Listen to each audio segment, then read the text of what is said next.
Assalamualaikum warahmatullahi wabarakatuh. Alhamdulillahi rabbil alamin wa bihi nasta'inu ala umuri dunya waddin. Wassalatu wassalamu ala asyrafil anbiya'i wal mursalin wa ala alihi wa sahbihi ajma'in, amma ba'd. Rabbi shrah li sadri wa yassir li amri wahlul 'uqdatam min lisani yafqahu qawli. Anak-anakku yang berbahagia, siswa-siswi Madrasah Tsanawiyah Negeri 34 Jakarta. Pertama-tama mari kita memanjatkan puji syukur kehadirat Allah Subhanahu wa taala yang mana pada saat ini mudah-mudahan kita semua selalu dalam lindungan Allah Subhanahu wa taala, dijauhkan dari mara bahaya, dijauhkan dari virus-virus yang ada sekarang ini. Pada kesempatan yang baik ini, Bapak akan membahas tentang hubungan manusia dengan alam. Pada dasarnya, manusia itu sendiri adalah merupakan bagian dari alam. Karena yang dinamakan alam adalah segala sesuatu yang ada di langit dan yang ada di bumi. Itu semuanya alam, baik manusia, tumbuh-tumbuhan, hewan, dan lain sebagainya. Itu dinamakan alam. Namun demikian, karena manusia dijadikan oleh Allah adalah merupakan makhluk yang paling sempurna. Di dalam Al-Quran dikatakan, A'udzu billahi minasyaitonir rajim. Bismillahirrahmanirrahim. Wa idz qala rabbuka lil malaikati inni ja'ilun fil ardi khalifah. Qalu ataj'alu fiha may yufsidu fiha wa yasfikud dima wa nahnu nusabbihu bihamdika wa nuqaddisu lak. Qala inni a'lamu ma la ta'lamun. Al-Baqarah ayat 30. Yang artinya, tatkala Tuhanmu berbicara kepada malaikat, wa idz qala rabbuka lil malaikati, apa yang dibicarakan? Inni ja'ilun fil ardi khalifah. Sesungguhnya kata Allah, aku akan menjadikan di muka bumi ini khalifah. Kemudian para malaikat protes. Qalu ataj'alu fiha may yufsidu fiha wa yasfikud dima wa nahnu nusabbihu bihamdika wa nuqaddisu lak. Malaikat semua protes. Apakah Engkau ya Allah akan menjadikan di muka bumi ini seorang khalifah, padahal manusia itu adalah orang yang akan berbuat kerusakan dan orang yang akan mendalangi bunuh-bunuhan.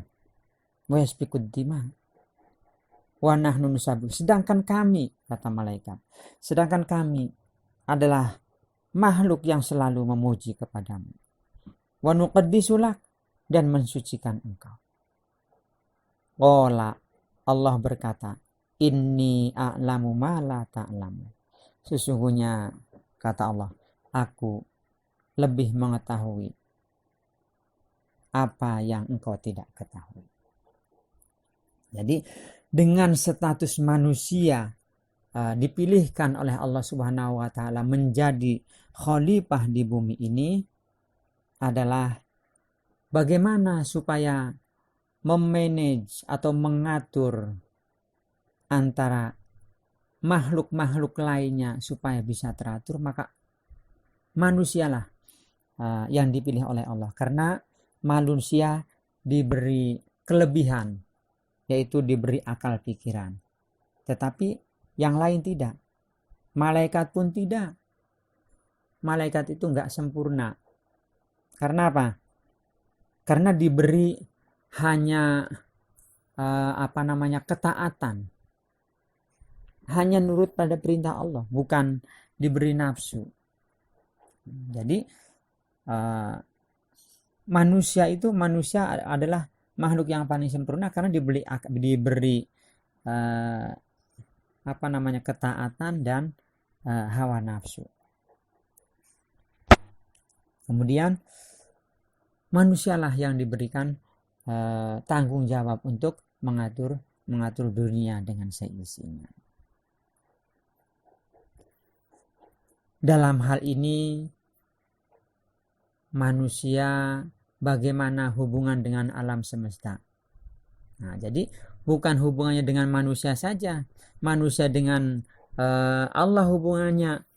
Nah, manusia hubungan dengan Allah ke atas itu dalam rangka beribadah.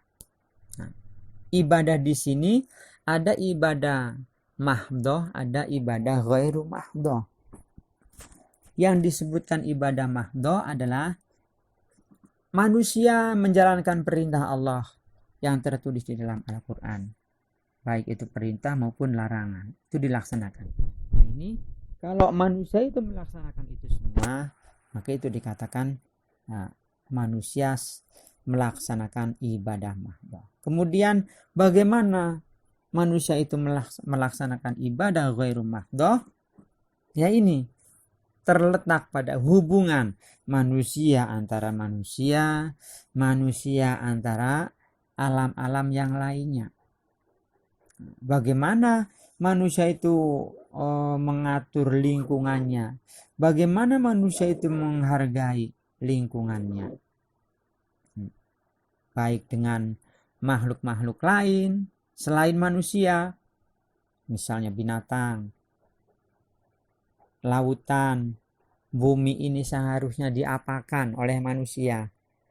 Bumi ini adalah benda mati. Bagaimana benda mati itu supaya bisa menghasilkan, maka manusia yang harus terjun di dalamnya untuk mengatur. Nah, semua alam semesta, semua alam-alam yang mendampingi manusia itu diperuntukkan untuk kehidupan manusia dalam rangka beribadah kepada Allah Subhanahu wa taala. Jadi kita sebagai manusia yang mempunyai akal pikiran, yang mana akal pikiran tersebut berfungsi untuk membedakan mana yang baik dan mana yang buruk. Itu letak kesempurnaan manusia di situ. Nah, bagaimana kita menghadapi binatang, maka dari itu kita harus mencari suri tauladan, mencari contoh yang baik. Tidak lain hanyalah yang kita patut ikuti gerak-geriknya adalah utusan Allah Nabi Muhammad SAW. Nabi Muhammad berkata demikian, innama bu'istu liutammima makarimal akhlak. Mengapa Nabi Muhammad itu berani mengatakan dirinya sendiri, innama bu'istu liutammima makarimal akhlak? Sesungguhnya aku diutus untuk menyempurnakan akhlak manusia yang sudah rusak. Karena ada jaminan dalam Al-Quran yang disebutkan dalam surat Al-Qalam ayat 4. Wa innaka la'ala khuluqin azim. Ini jaminan dari Allah bahwa Nabi Muhammad adalah diutus itu untuk menyempurnakan akhlak. Akhlak yang bagaimana? Tentunya akhlak yang baik. Bagaimana kita hubungan dengan sesama manusia, bagaimana kita menghargai tumbuh-tumbuhan, bagaimana kita menghargai hewan-hewan,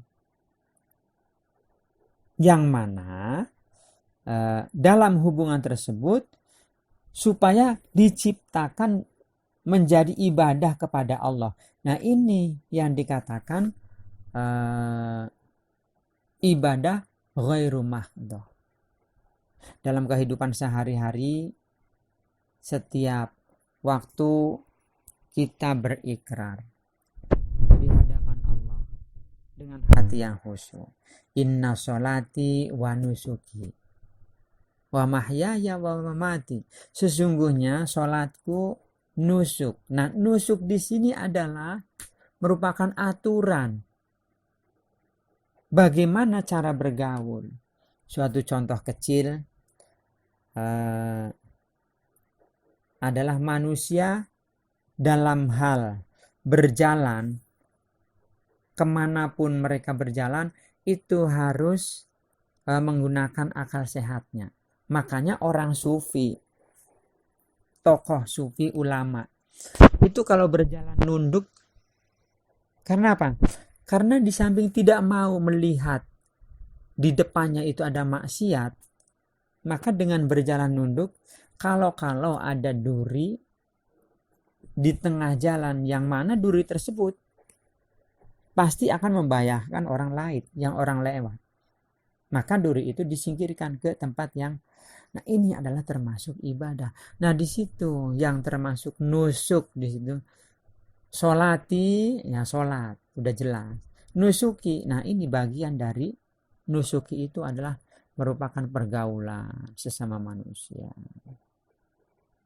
Kemudian yang anak-anakku bisa terapkan di sekolah adalah bagaimana kita itu menghargai lingkungan, menghormati lingkungan. Bukankah kalau lingkungan kita itu dimanage dengan baik, diatur dengan baik, maka kebaikan itu akan kembali kepada kita. Tetapi sebaliknya, kalau lingkungan itu dibiarkan berantakan, maka itu pun akibatnya akan kembali kepada kita. Di dalam Al-Quran juga disebutkan zoharul fasadu fil barri wal bahri bima kasabat aydin nas liyudhiqahum ba'dalladzi amilu la'allahum yarji'un. Telah nampak zoharul fasadu, kerusakan, fil barri, di dalam daratan, wal bahri, dan di dalam lautan, bima kasabat aydin nas, dengan sebab tangan-tangan jahil manusia. Ya, gunung-gunung digundulin, lautan dicemarin. Yang akhirnya apa? Dengan sebab gunung gundul, maka akan terjadi longsor. Dengan sebab dicemari lautan, maka biota laut itu pasti akan berkurang. Sehingga apa? Sehingga berkurangnya biota laut, berkurangnya makhluk hidup yang ada di laut, yang sehari-hari kita bisa makan. Dengan adanya pencemaran, maka itu akan mengurangi penghasilan para nelayan. Maka tadi kembali kepada kita. Dan apa yang bisa dilakukan oleh anak-anakku yang di sekolah? Maka untuk itu kita setiap hari berangkat dari rumah, datang ke sekolah. Nah, biar berangkat dari rumah itu dinilai dengan ibadah, maka ya berjalan nunduk seperti sikapnya orang sufi. Takut ada apa-apa di jalanan, disingkirkan, diniatkan ibadah. Kemudian sampai di kelas, kita tahu di samping hubungan dengan sesama teman, bagaimana alam sekeliling kita, terutama sampah-sampah yang di depan mata. Seringkali Bapak menemukan di kolong-kolong meja itu sampah berserakan, sampah numpuk. Sehingga apa? Sehingga sehari 2 hari sisa-sisa makanan itu akan membusuk. Dari busukan sisa sampah tersebut akan menimbulkan virus, penyakit. Maka benar dikatakan dalam Al-Quran, bima kasabat aydinas liyudhiqahum ba'dallazi amilu la'allahum yarji'un. Jangan dikira bahwa pekerjaan sepele. Nah, ini nilainya ibadah. Begitupun dengan alam-alam lainnya, benda-benda mati yang lainnya. Suatu contoh, kalau kalian itu duduk berbaris dengan tenang, dengan enak, rapi duduknya. Jangan sembarangan duduknya. Kalau duduknya sembarangan, ada kursi yang harusnya duduknya lurus, di goyang-goyang seperti kursi goyang, padahal sejatinya bukan kursi goyang. Nah, ini akan mempercepat umur kekuatan kursi tersebut. Yang seharusnya kalau didudukin secara normal, misalnya kursi itu bisa sampai umurnya 3 tahun. Nah, ini karena duduknya sembarangan, diayun-ayun, apalagi dibanting-banting, maka 2 minggu 3 minggu sudah rusak. Nanti akan kena akibatnya dengan adanya kursi itu sering rusak. Jadi kalian begitu masuk bingung, kursi kehabisan. Nah, makanya akibat dari ulah manusia, ulah tangan yang tidak bertanggung jawab, itu kembali kepada kita. Ada setitik anak yang berbuat kejelekan, maka pasti akan berpengaruh kepada yang lainnya. Berarti yang berbuat keburukan itu adalah zolim, menzolimi orang lain. Nah, untuk itu kepada anak-anakku semuanya, siswa-siswi Sanawiyah Negeri 34, dalam hal berhubungan dengan alam semesta, terutama yang ada di lingkungan kita sehari-hari, itu harus kita berpikir jernih. Sebelum bertindak, kita harus berpikir selangkah lebih maju. Harus berpikir bagaimana akibatnya kalau kita melakukan ini. Mudah-mudahan kalau anak-anak siswa-siswi madrasah mempunyai pikiran seperti itu, insya Allah kita juga nambah hitungan beramal soleh. Begitupun lingkungan kita jadi lebih indah, lebih aman, lebih tertib, lebih bersih. Barangkali dari Bapak sekian dulu. Billahi taufiq wal hidayah. Wassalamualaikum warahmatullahi wabarakatuh.